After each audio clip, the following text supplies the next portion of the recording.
Big boss ఇంట్లోకి రైతు బిడ్డగా ఎంట్రీ ఇచ్చిన పల్లవి ప్రశాంత్ తన ఆటతో అందరినీ మెప్పించాడు. తన మాట తీరుతో మంచితనంతో ఎంతో మంది ప్రేక్షకుల అభిమానాన్ని సంపాదించుకున్నాడు.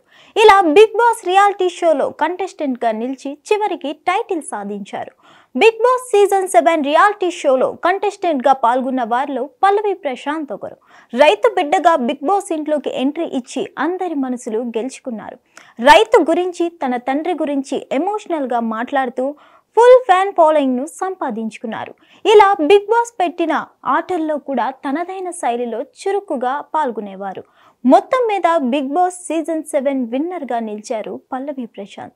బిగ్ బాస్ హౌస్ లో అడుగుపెట్టిన రోజు నుండి తన అద్భుతమైన నటనతో, ఆట తీరుతో ఎంతో మంది అభిమానులను సొంతం చేసుకున్నారు.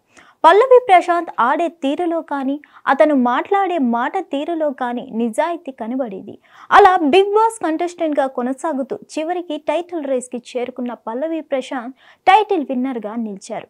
అయితే బిగ్ బాస్ కొనసాగుతున్న టైంలోనే విన్నర్ గా నిలిస్తే ఆ డబ్బును ఏం చేస్తారు అంటూ అడిగారు బిగ్ బాస్. అప్పుడు పల్లవి ప్రశాంత్ ఏమాత్రం మరో ఆలోచన లేకుండా వచ్చిన డబ్బంతా రైతులకు ఇచ్చేస్తా అని చెప్పారు. ఇక బిగ్ బాస్ గెలిస్తే అని అడిగిన మాట నిజమే అయింది. తానే విన్నర్ గా నిలిచాడు. అయితే బిగ్ బాస్ కార్యక్రమంలో గెలిచినందుకు పల్లవి ప్రశాంత్ కు 15 లక్షల డైమండ్ నెక్లెస్, దాంతో పాటు 15 లక్షల విలువ చేసే కారు బహుమతిగా ఇచ్చారు. ఇక యావర్ 15 లక్షలు తీసుకొని బయటకు వచ్చాడు. దాంతో పల్లవి ప్రశాంత్ కి ప్రైజ్ మనీ కేవలం 35 లక్షలు మాత్రమే వచ్చాయి. కాగా బిగ్ బాస్ లో ఉన్నప్పుడు తాను గెలిస్తే ఆ వచ్చిన డబ్బును రైతులకు ఇస్తా అని మాట ఇచ్చాడు. అయితే బిగ్ బాస్ ద్వారా గెలిచిన మనీ ఇంతవరకు రైతులకు పంచకపోవడం, ఇచ్చిన మాట తప్పారు అంటూ ఆయనపై విమర్శలు వెల్లువెత్తుతున్నాయి. ఇక ఆయనపై వస్తున్న విమర్శలపై తాజాగా స్పందించారు పల్లవి ప్రశాంత్. ఇచ్చిన మాట తప్పేదే లేదని బదిలిచ్చారు. ప్రాణం పోయినా అన్నమాట నిలబెట్టుకుంటా అని త్వరలోనే బిగ్ బాస్ నుంచి వచ్చిన డబ్బును రైతులకు పంచబోతున్నానంటూ వెల్లడించారు.